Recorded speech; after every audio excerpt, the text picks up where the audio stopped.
J'ai lu parler de Jésus jusqu'au verset 3. Oh, quel plaisir, quel bonheur se trouve entre tes frères. C'est comme des rues qui parfument la tête et descend sur la barbe. C'est la barbe d'Aaron qui descend sur le corps de son vêtement.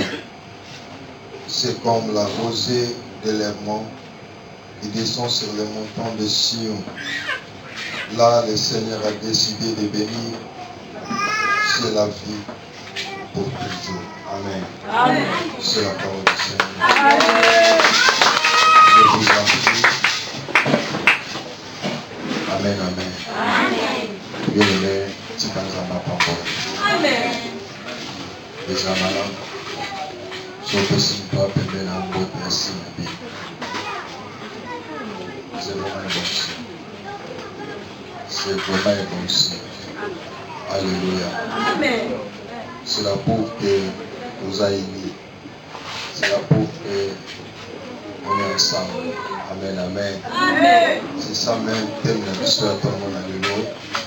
Ils ont parlé sur l'impact de la communion. Alléluia. Amen. L'impact de la communion fraternelle. Thème de l'histoire. Oyo. Nzambe azosunga biso tomeka mwa moke pour développer yango pendant quelques minutes seulement. Et je sais que dans nzela na yango Nzambe na biso akokumisa maliso makasi.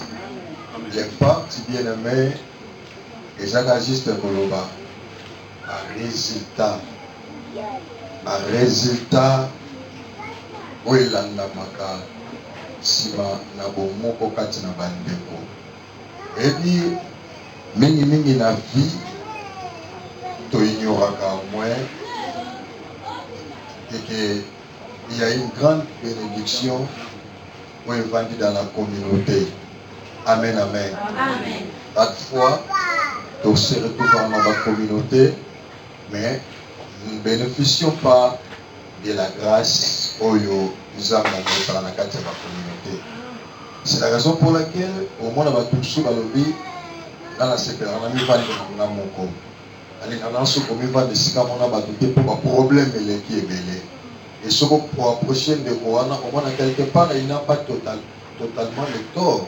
Il y a une loco qui a mis vendre la yémoko. Et là, tout le monde a le binga, l'assemblée l'anda, parce que quand on a prié, un problème est belé. Bien aimé dans le Seigneur. Nous avons le lot qui est un impact positif pour accompagner les bateaux ensemble. Pour vendre ensemble les âmes à l'âme. Mais bien aimé, les problèmes, les âmes, ils vont vendre ensemble. Ne te dis pas dans ta vie, la grâce et la bénédiction, vous êtes caché peut-être dans un groupe quelconque. Alléluia. Amen, amen. Et nous avons parlé sur la communion fraternelle entre frères. La communion fraternelle. C'est-à-dire, nous avons la communion de communauté, il y a des bandes de communauté profane, mais je parle de la communauté chrétienne. Alléluia. Et c'est parce que il y a la mingi kati na biso to fanda na bekirie belé et déceva biso to fanda na ba groupe on va se référer dans la salle mokili so to kutana ba camarade na ngai ezala poto ke no mena masanga to kutana kire na biso ezala poto ke no sala buzoba to ke no sala ambiance to ke no sala bouma et à un certain moment donné Amen. Et c'est parce que je me suis rendu compte que j'étais une personne mortelle. Il y a l'Iwa. Alléluia. Mais bien aimé, si on a l'impact des actes de la communion fraternelle. Dans le Seigneur, ils ont un impact positif. Il y a un impact bien aimé, il y a gloire. Il y a un impact il y a élévation. David a dit, dans le psaume 133, alobi eza esengo pona bandeko kofanda esika moko. Alléluia. Mais là il nous a pas parlé que eza mawa. Alobi eza esengo pona kofanda esika moko.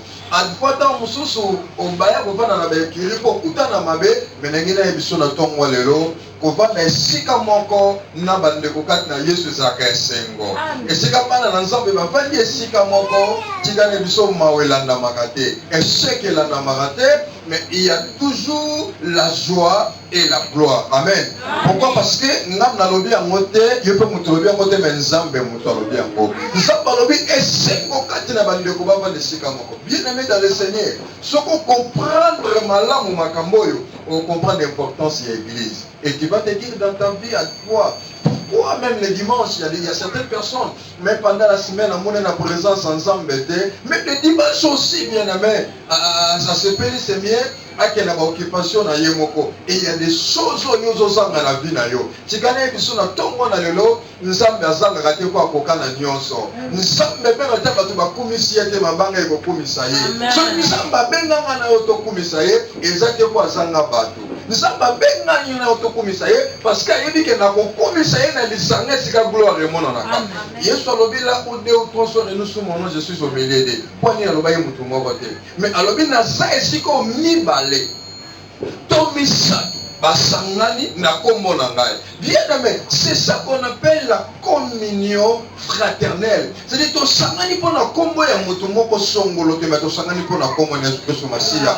Ko eshuwa parce que bo sangana na kombo ali kelemba. To sangani poto sala ali kelemba moko. Ne siko ne bisaka na nzambe. Sala ka attention na bekirio yo zokota. Bien aimé, ne ngina forcer mutu moko te, mais ne ngina yebisa yo. Mwana na nzamba zalaka mutu ba renew a mokilité. O moni biso na quartier oyo tozana ba ancien ami ya kanyoka biso tozana ba ancienne ba mama ya wenze. Vous devez faire beaucoup d'attention parce que na ba ekiri wana memela ba be chèque bo sangani na kombo na Yesu te mais bo sangani na kombo ya veni bo sangani na kombo ya wenze bo sangani na kombo bo kole sika moko. Mais une chose que vous ignorez c'est quoi? Vous ignorez kombo bino bo sangani na yango wana eza kombo bénédiction to kombo malédiction. C'est ça ce qui est un grand problème. Yo sangani na loyenge na ngina biso na tongo lelo okopesa mbongo na yo na ba makambo moko na ba ekiri na ba organisation so bien aimé prétexte na osala bolamu mais zo kate mbongo na zo récupérer besoin d'une discipline. Jésus, amen. Avez-vous pas lu ce qui s'est passé dans la vie de Jonas? Jonas a tout attiqué là. Amen. Mais le problème c'était que c'est qu'on fout attiqué. Le problème est là qu'il y a pose-toi la question, est-ce que les kiri yozo ça les aime skiri nzambalingi? Bien aimé, combien de personnes babeba na bekiri à l'école parce que bakuta na école na ekiri bato bosukuta na bango na bekiri bosangani na kombo ya nini? Bosangani na kombo ta mususu ya kosakana sakana. Bosangani na kombo pona ambiance moko. Bosangani na kombo pona ba caractère moko. Et c'est la raison pour laquelle romona na bekiri belé o basangani na kombo ya Yesu te. Mutu na mutu ya na caractère pe na makambo na ye. Ngana lingi na mila kisaboye bangana zali. Iye pa linga mila kisaboye ya zali. So caractère nani to kondima. Le kono ba caractère nyo se sangani et comme ça la flamme.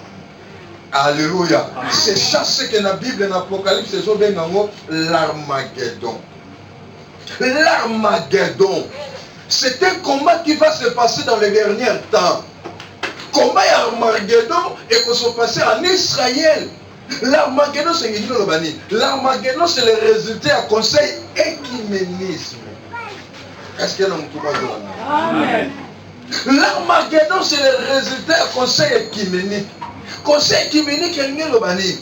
Et lui pour à un certain moment donné, Christ union soit sous prétexte il y a paix. Mais regardez là où il y aurait un problème. Tout va clôturer les matins à à un certain moment donné, dans l'église qui est dans l'enlèvement, et Bible il y aura une période de paix. Ça veut dire que tu as discuté. Tout le monde va dire que ça va tomber de ça. Donc, il y a un pasteur, il y a un réussi à la fin du monde, c'est la fin du monde.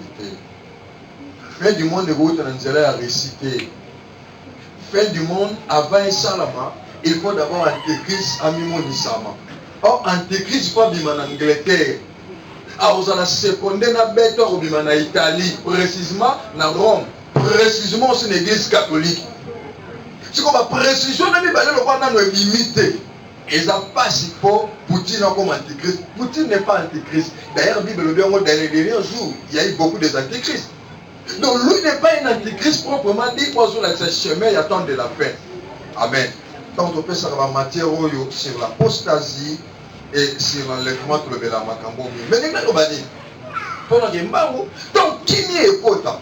L'église qui est dans l'enlèvement, moi qui m'ont dit, nous allons les arrêter. Donc, on va lire bien. Il y a un moment dit, Amos chapitre 8, verset 11, Bible nous dit, Nzala kozalani Nzala ya biloko akoliate mais ya loba ya Nzambe. Donc omoni Nzala bato bazoka lelo oyo. Ah biloko emati. Ah biloko boye bien aimé. Tika na biso na tongo na lelo. Ne croyez pas que cela est ça en Afrique. Dans le monde entier, même il y a des pays où on va bien organisé. Tika na bisayo, ils ont aussi la fête. Croyez-moi ce que je te dis. Parce que chose à la moto au sommet il y a un marché et ça en France, il y a un marché et ça en États-Unis. Pour toi, le chômeur, les hommes matin, les gens n'ont plus l'argent. Et c'est toi qui crois qu'à l'États-Unis, il n'y a pas de pauvres. Vous avez aussi trompé. Alléluia. Amen. Bazali. Au Bazanga et l'eau, au Liapé, Balala Pé Libanda, Bazali. Biso total la film est impressionné. Kala. La film wana mais so otali film wana au moins les gens na bato musuku pour banda ko la libanda bakabeli mbonga sepeni. Donc il manque l'argent. Alléluia. Amen. La Bible zonoba nzalo ekokote kozaswa ya biloko ya kolia te. Mokili mobimba bato bakoma na équilibre ya kolia. Soki okima Congo, okenda kovanda na Canada mpona kolia, okosutuka bayebi sio na Congo mpe bakomi kolia malamu. Na Congo mpe bakomi komela miliki ya malamu. Mais nzala ekokoma mondial, eza nzala nini? Ya koyoka liloba ya Nzambe. Pourquoi nzala koyoka liloba ya Nzambe? C'est parce que bato o babandaki koteya liloba na Nzambe. Bato bazalaki censé ya dispenser la parole de Dieu ba kozali soute ba kozala ha. Amen. Amen, amen. Alléluia. Et soyo tikali ndiko ba kosa moto distraction. Ya on ebsa baba na Nzambe na moment tozali. Eza moment ya koteya pai na bato liloba ya Nzambe. Ouais, déjà moment la distraction te. Soit aux amants en ensemble et aux actes. Soit aux amants en ensemble étaient censés de prêcher Jésus comme Seigneur et Sauveur. On a pris ça pendant la semaine quand on dit séminaire, c'est les armées spirituelles. Bato bayaki nzambe a pambola bango. Pour mourir ça mon pépé na bande comme toujours. Oyo bayaki te. Maintenant à un certain moment donné pour les mbango, ba religion ko sangana sous bien aimé. Leadership ya mutu moko c'est l'antéchrist ba osangana Paulo batolingi kimia. Est-ce que vous comprenez? Parce que kimia na bango bata catholique bata missioni batoka ba otikala bata réveil po ba otikala ba sangani. C'est ça qu'on appelle le conseil écuménique, l'écuménisme.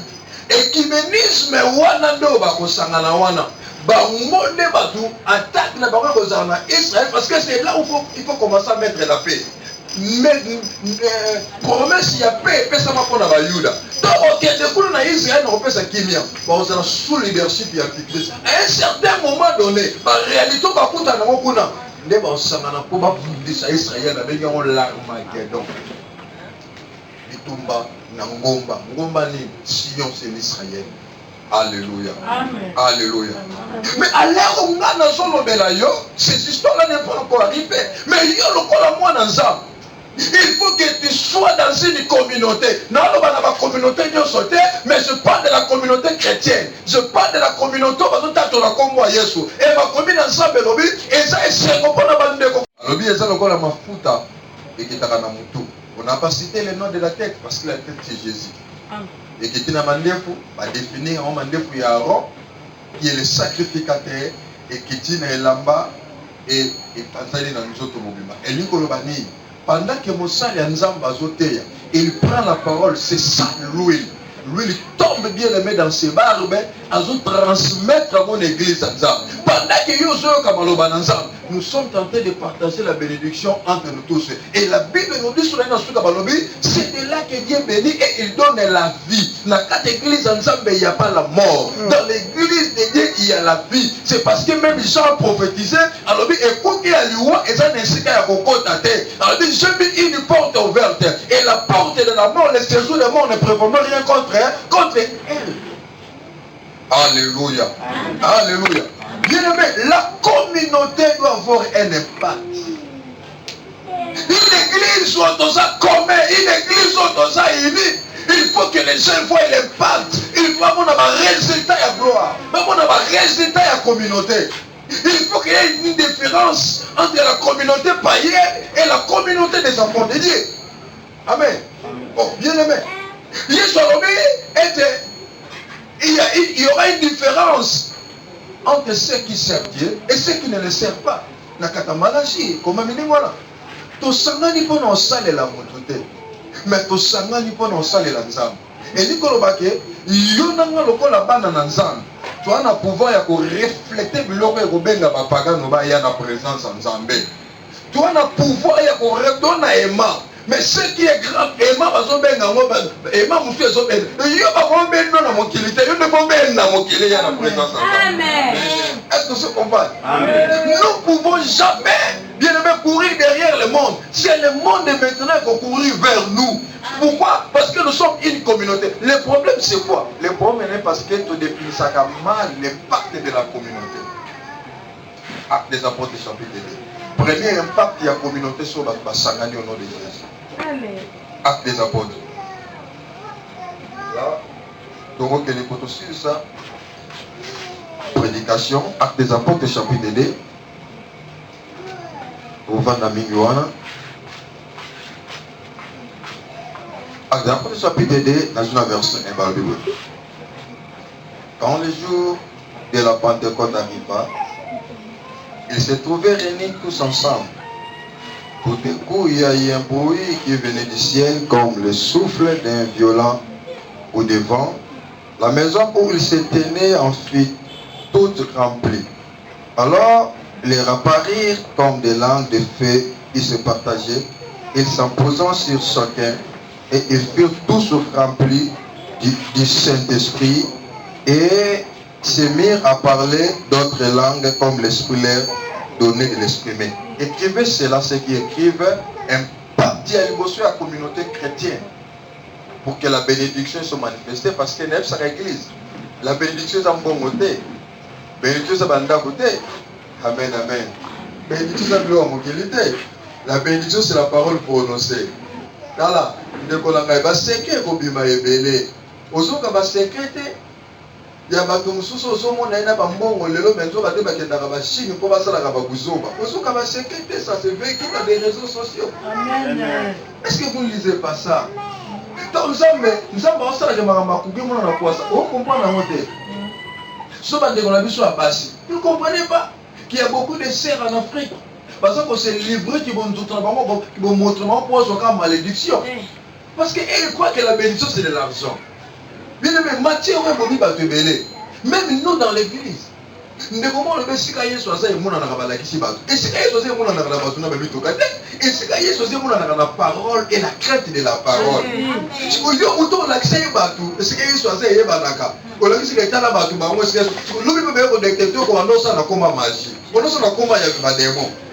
Donc, vous comprenez pas, tu vas pas demander comment il mais ce pas auto banga maman te pona nini pour tu aimer les gens dans mon calendrier je pense il y a Ésaïe chapitre 7 le la motu na ko solité balobi na mukolo na suka basi sambo ba ko epa na mobali balobi to na posa yo bala biso te biso ne to robala yo biso to pesa mbongo libala biso to sa yesu mais biso to soka ko mona yo na ine sa mutu mona to malelo église to ngama na makasi ya pasteur te amen église to ngama na makasi ya Yesu Christ. Mais vous trouverez que